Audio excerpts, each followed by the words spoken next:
وَنُنَزِّلُ مِنَ الْقُرْآنِ مَا هُوَ شِفَاءٌ وَرَحْمَةٌ لِّلْمُؤْمِنِينَ.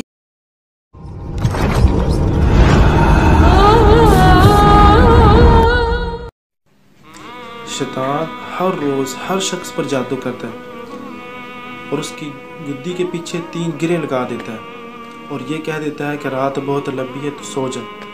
اور جس وقت کوئی انسان اٹھتا ہے اللہ تبارک و تعالیٰ کا ذکر کرتا ہے تو اللہ تبارک و تعالیٰ جو شیطان اس کی گدی کے پیچھے 3 گریں لگائی ہوتی ہیں ان میں سے ایک گرہ کو کھول دیتا ہے.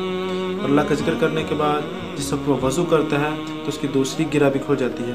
اور وضو کرنے کے بعد جس وقت بندہ 30 نماز پڑھتا ہے تو اس کی 3 گریں کھل جاتی ہیں اور بندے کا پورا دن بڑا خوش مزاج گزرتا ہے اور چاق و چبند رہتا ہے.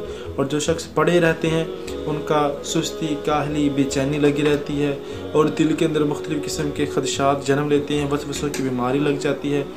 تو اکثر بھی دیکھنے میں آیا کہ مریض آگے کہتے ہیں جی سستی ہے، کاہلی ہے، بے چینی ہے، دل نہیں لگتا، جسم ٹوٹتا رہتا ہے.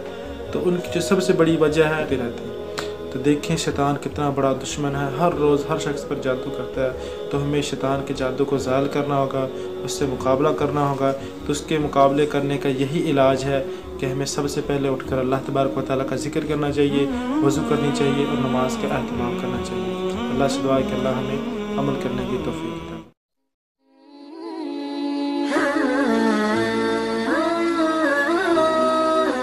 بہترین صدقہ جاریہ حاصل کرنے کے لیے اس ویڈیو کو لائک، کمنٹ اور شیئر کرنا مت بھولیں.